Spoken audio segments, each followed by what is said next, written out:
नमस्ते सबैलाई। हजुरहरूलाई टेक्निकल ह्याक्स भन्ने आफ्नै च्यानलमा स्वागत छ। आज म हजुरहरूलाई गुगलको हेल्पले कुनै पनि भाषालाई नेपाली भाषा अथवा नेपाली भाषालाई कुनै पनि भाषामा ट्रान्सलेट गर्न सिकाउन गइरहेको छु। सर्वप्रथम पहिला हामीले गुगलमा जानुपर्ने हुन्छ। म गुगलमा जाँदैछु। गुगलमा क्लिक गरेर चाहिँ मैले सर्च बटनमा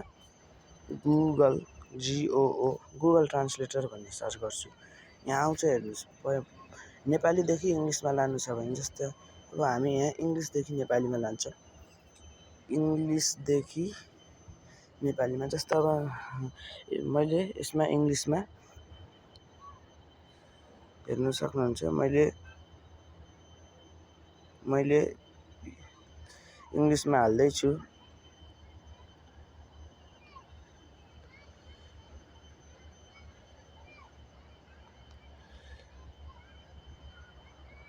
हेर्नुहोस्, मैले प्लिज सब्सक्राइब भनेर हालिदिएँ। यहाँनिर कृपया सदस्यता लिनुहोस् भनेर आइसक्यो। यसरी नै तपाईँले छुट्टै देशको भाषाहरू हाम्रो नेपाली भाषा अथवा नेपाली भाषालाई अन्य भाषाहरूमा सजिलै गरी कन्भर्ट गर्न सक्नुहुन्छ। यति भन्दै हस्त, धन्यवाद।